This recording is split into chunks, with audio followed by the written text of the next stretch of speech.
Hello friends, आज हम LCM और एचसीएफ पढ़ेंगे जो कि हमारा आगे का पार्ट है। एचसीएफ का मतलब होता है हाईएस्ट कॉमन फैक्टर और एलसीएम का मीन होता है लोवेस्ट कॉमन मल्टीपल। दोनों में फ़र्क होता है कि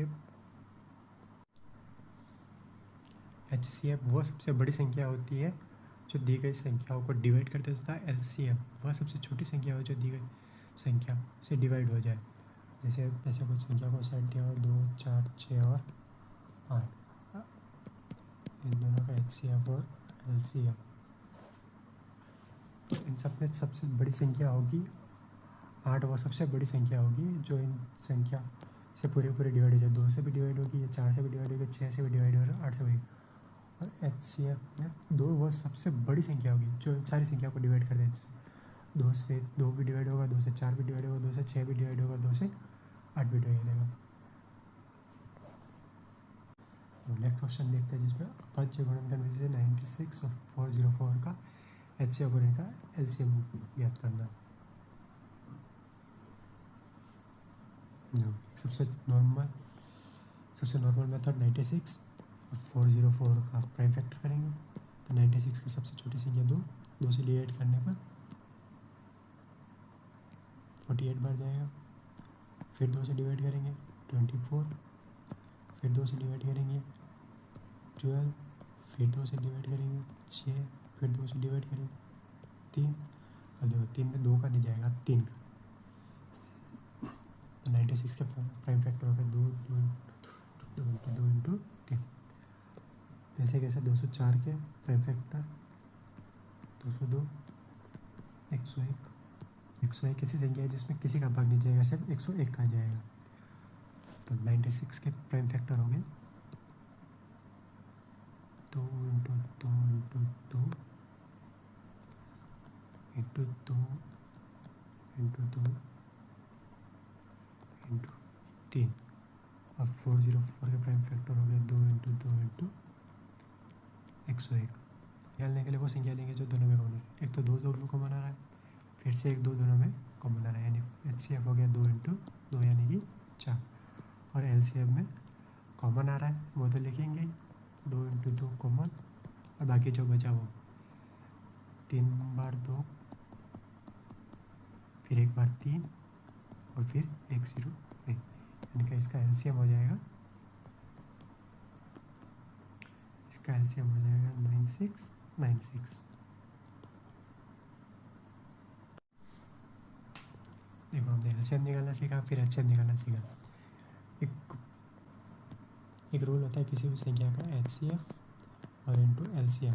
किसी संख्या के एचसीएफ और एलसीएम का गुणा करेंगे तो वो दोनों संख्या के मल्टीपल के बराबर होगा, यानी x इंटू वाई के बराबर होगा, जिसमें x कोई संख्या है और y कोई संख्या है, और इन्हीं संख्याओं का एक एलसीएम और एलसीएम है। तो अभी हमने जो फॉर्मूला देखा उसी पे क्वेश्चन बनेंगे। सबसे पहले इसमें एचसीएफ फाइंड करना है, फिर एलसीएम ज्ञात करना है, और फिर वही उसी रूल की जांच करनी है कि दो संख्या का गुणनफल एचसीएफ और एलसीएम के बराबर होगा। क्या अभाज्य गुणनखंड का फिर है 91 के। जब इसके अभाज्य गुणनखंड सबसे पहले छोटी संख्या 2 का भाग जाएगा 13 पर, 13 में से 13 का भाग जाता है 13 एकम 13। 26 के अभाज्य गुणनखंड हो गया 2 इंटू 13। उसी प्रकार 91 के पहले सबसे पहले छोटी संख्या 7 का, ये 13 बार जाएगा, फिर 13 में जाएगा सिर्फ 13 का। तो 91 के अभाज्य गुणनखंड हो गया 7 इंटू 13। देखो दोनों में कॉमन आ रहा है 13, तो एचसीएफ हो जाएगा इसका 13, और एलसीएम में कॉमन आएगा वो, और बाकी जो बचा वो 2 इंटू 7। 26 और 91 के एलसीएफ और एलसीएम हो गया 13, और एलसीएम हो गया 13 इंटू 2 इंटू 7, 13 इंटू 2 इंटू 7। अब यही जांच करना है कि दो संख्या गुणनफल एलसीएम और एलसीएम के बराबर होगा, यानी एचसीएफ इंटू एलसीएम एक्स और वाई के बराबर होगा। एक्स और वाई 26 और 91, इन दोनों का गुणा करेंगे क्या है, वाई का 23 और 66 के बराबर। एलसीएम और एचसीएफ का गुणा करेंगे 13 इंटू 2 इंटू 7, तो ये भी आएगा 2385 के बराबर। इसी तरह ये दोनों क्वेश्चन भी हो जाएंगे 510 और 92 का। पहले एचसीएफ और एलसीएम निकालेंगे, फिर इन दोनों का गुणा करेंगे, फिर उनके एलसीएफ और एचसीएफ का गुणा करेंगे, तो ये दोनों बराबर आ जाएंगे। नेक्स्ट क्वेश्चन देखते हैं। इसमें अभाज्य गुणनखंड विधि का प्रयोग करके HCF और LCM ज्ञात करने। इसमें बस 3 संख्या, इनमें 2-2 संख्याएं थी, इनमें 3-3 संख्या। तो पहले वही काम करेंगे, इन सब के अभाज्य गुणनखंड ज्ञात करेंगे। पहले 12 का, फिर 15 का और 21 का। 12 के अभाज्य गुणनखंड हो जाएंगे 2 से जाएगा 3 बार और 3 से जाएगा 1 बार। 15 सबसे छोटी संख्या 3, फिर 5 बार जाएगा, 5 का 1 बार, इसमें 3 से जाएगा सबसे पहले तो 7 बचेगा, 7 से डिवाइड करेंगे तो 12 का 12 के अभाज्य गुणनखंड हो गया 2 इंटू 2 इंटू 3।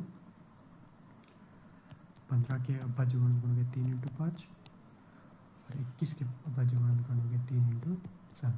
सेफ के लिए जो तीनों में कॉमन हो वो आएंगे, तो तीनों में कॉमन एक आ रहा है 3 का HCF हो जाएगा 3। और LCM में एक बार जो कॉमन हो वो, बाकी जो बचे वो।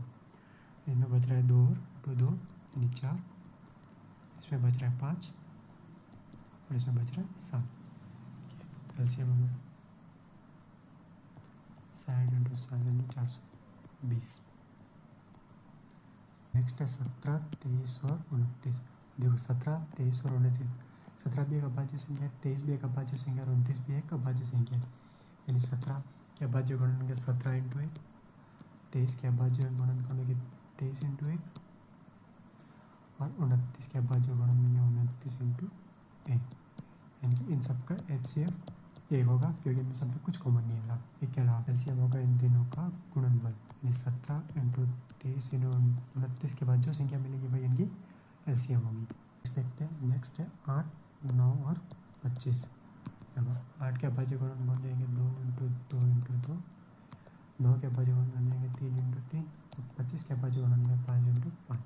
देखो इनमें भी कुछ भी कॉमन नहीं आ रहा, तो इनका भी HCF हो जाएगा 1 और LCM हो जाएगा इन दोनों का गुणनफल, यानी 8 इंटू 9 इंटू 25।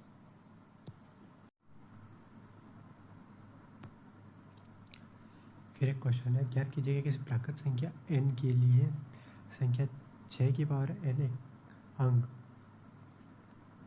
0 पर समाप्त हो सकता है। देखो प्राकृत संख्या लेके यानी प्राकृत संख्या शुरू होती है, जब हमने पहली क्लास में पढ़ा था प्राकृत संख्या यानी नेचुरल नंबर शुरू होते हैं वो 1 से और फिर इन्फिनिटी तक जाते हैं।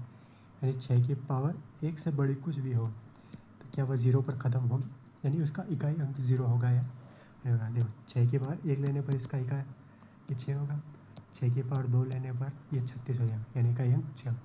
6 की पावर 3 लेने पर ये हो जाएगा 216, यानी अभी भी इकाई अंक 6। यानी 6 की पावर कितनी भी होगा, 6 की पावर 5 रखेंगे, 6 की पावर 6 रखेंगे, इसका जो इकाई अंक होगा यानी कुछ भी डिजिट आएगी, यानी जो पहली डिजिट आएगी वो हमेशा 6 होगी, यानी ये कभी 0 पर समाप्त नहीं होगा, ये हमेशा 6 पर ही समाप्त होगी। इसके बाद एक क्वेश्चन आता है, व्याख्या कीजिए कि ये संख्या और ये संख्या भाज्य क्यों यानी डिविजिबल क्यों है किसी संख्या से। देखो इसमें 13 कॉमन आ रहा है, तो 7 इंटू 11 इंटू 13 कॉमन आ गया, 1 बचा प्लस 1। देखो 7 इंटू 11 77 और 1 78 और इंटू 13। देखो 13 से भी डिवाइजर है, 13 जो इंटू 13 6 से भी डिवाइजर, यानी ये पूरी संख्या एक बार 6 से कटेगी और एक बार 13 से भी कट जाएगी। यानी कि संख्या के लिए अभाज्य होने के लिए क्या चाहिए, यानी वो संख्या खुद से कटे और एक सिर्फ 1 से कटे। ये संख्या 6 से भी कट रही है और 13 से भी कट रही है, यानी ये भाज्य होगी। और इसमें देखें देखो इसमें देखेंगे, इसमें पहले 5 कॉमन लेंगे तो 7 into 6 into 4 into 3 into 2 into 1 और ये भी 5 कॉमन आ जाएगा तो 1 सत्य 42 इंटू 4 किया 12 12 दूनी 24 प्लस 1 यानी हो जाएगा 1008 प्लस 1 इंटू 5 1009 इंटू 5। जो ये पूरी संख्या में 5 आ रहा है, 5 मल्टीपल में, यानी ये 5 से भी डिवाइड होगा और 109 से भी डिवाइड होगा, यानी ये भी दो संख्याओं का भाग जा रहा है, यानी ये भी भाज्य संख्या होगी, यानी दोनों संख्याएं भाज्य संख्याएं होंगी। नेक्स्ट क्वेश्चन पे आते हैं, किसी खेल के मैदान के चारों ओर वृत्ताकार पथ है, इस मैदान का एक चक्कर लगाने में सोनिया को 18 मिनट लगते हैं और वही रवि को 12 मिनट लगते हैं। मान लीजिए एक ही स्थान और एक ही समय से चलना प्रारंभ करते हैं और एक ही दिशा में चलते हैं, कितने समय बाद वे पुनः प्रारंभिक स्थान पर मिलेंगे। यानी ये कोई वृत्ताकार पथ है जिसमें एक ही जगह पर रवि और सोनिया दोनों खड़े हैं। रवि हर 12 मिनट में चक्कर पूरा करता है और सोनिया हर 18 मिनट में। यानी सोनिया हर 18 मिनट के बाद यह वापस आ जाती है घूम के, और रवि हर 12 मिनट के बाद यह वापस आ जाता है। पता यह करता है कि दोनों जब एक साथ शुरू करेंगे तो वो कौन सा टाइम होगा जब दोनों ये यहीं पर वापस मिलेंगे। देखो, हर 18 मिनट में एक चक्कर पूरा करते पहली बार 18 मिनट में यहाँ पर वापस आएगी, फिर सेकंड में 36 बार में यहाँ वापस आ जाएगी, और फिर थर्ड में 72वें मिनट में यहाँ पर वापस आ जाएगी। ऐसे कैसे रवि पहले 12 मिनट में वापस आ जाएगा, फिर 24 मिनट में यहाँ पर वापस आएगा, फिर 36 मिनट में वापस आ जाएगा। देखो 36 दोनों में कॉमन संख्या है जहाँ हर 36वें मिनट के बाद ये दोनों एक ही जगह पर मिलेंगे। और सीधा सीधा फाइंड करने के लिए हम इन दोनों का एलसीएम निकाल लेंगे।